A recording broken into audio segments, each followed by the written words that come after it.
एक समय की बात है। एक गांव में एक साधु रहता था।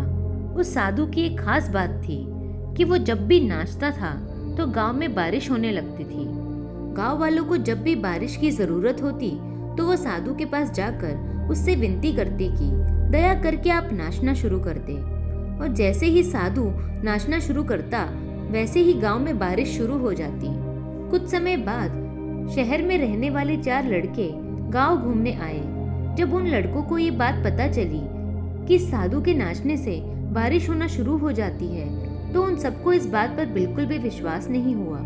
शहर के लड़के अपने आप को बड़ा पढ़ा लिखा समझ रहे थे, इसलिए उन्होंने गांव वालों को ये चुनौती दे दी कि हम भी नाचना शुरू कर देंगे तो बारिश होने लगेगी। यदि बारिश नहीं होती है तो उस साधु के नाचने से भी बारिश नहीं होगी। दूसरे दिन सुबह गांव वाले उन चारों लड़कों को साधु की कुटिया में लेकर पहुंच गए और फिर साधु को सारी बातें विस्तार से बताई।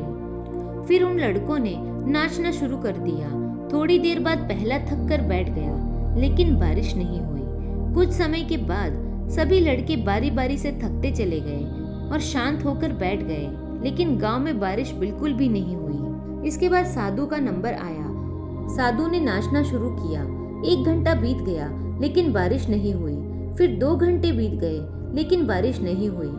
पर साधु ने नाचना बंद नहीं किया और शाम होते होते बादलों की गड़गड़ाहट सुनाई देने लगी और गांव में बड़ी तेज बारिश हो गई। शहर के लड़के ये सब देखकर हैरान रह गए और उन्होंने साधु से तुरंत क्षमा मांगी और साधु से पूछा, बाबा ऐसा कैसे हो गया कि हमारे नाचने से बारिश नहीं हुई, लेकिन आपके नाचने से बारिश होने लगी। साधु ने उन लड़कों को बताया, जब मैं नाचता हूँ तो 2 बातों पर ध्यान देता हूँ। पहली बात, मैं सोचता हूँ यदि मैं नाचूंगा तो बारिश को होना ही पड़ेगा, और दूसरी, मैं तब तक नाचूंगा जब तक बारिश ना हो जाए। सफलता पाने वाले में भी यही गुण विद्यमान होता है।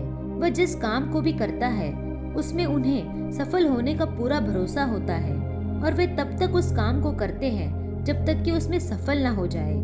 इसलिए अगर हमें सफलता हासिल करनी है तो उस साधु की तरह ही अपने लक्ष्य को प्राप्त करना होगा।